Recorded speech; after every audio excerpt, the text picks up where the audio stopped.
અરે આપણે પોગી ગયા હતા કુંભારા મેરડીમાનું મંદિર છે ત્યાં અમારા જયદીપભાઈને તાવો કરવાનો હતો એટલે અમારા ભાઈબંધ ને એ બધા અમે તાવો કરવા માટે પોગી ગયા છીએ અહીંયા. પછી અમારે અનિલભાઈએ લોટ બાંધવાનું કરી દીધું છે ચાલુ અને અમે બધા ફરતા અમારો સ્ટાફ ને એ બધા બેહી ગયા છીએ અને અમારા અનિલભાઈ લોટ બાંધી રહ્યા છે. જો કે ઘીરે તો કોઈ દિવસ આવું નહીં કરતા હોય પણ અહીંયા કરવું પડે ભાઈ, અહીંયા માનતા હતી એટલે આપણે પોગી ગયા છીએ ને આવું બધું અહીંયા કરવું પડે. मालूम है तेरे बाप को मत सिखा चल.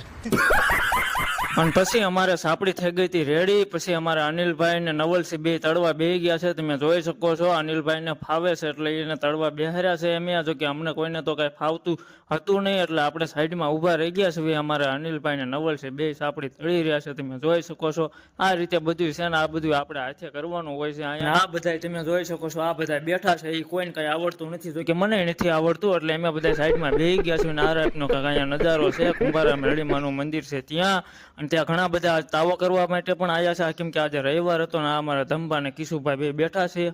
અને પછી અમારે જયદીપભાઈ આવી ગયા હતા હવન કરવા માટે કેમ કે અમારે સાપડીને એ બધું થઈ ગયું હતું રેડી. તો કીધું પેલા આપણે હવન કરી નાખવી એટલે પછી આપણે બધા છે ને પ્રસાદી થોડી થોડી લઈ લેવી.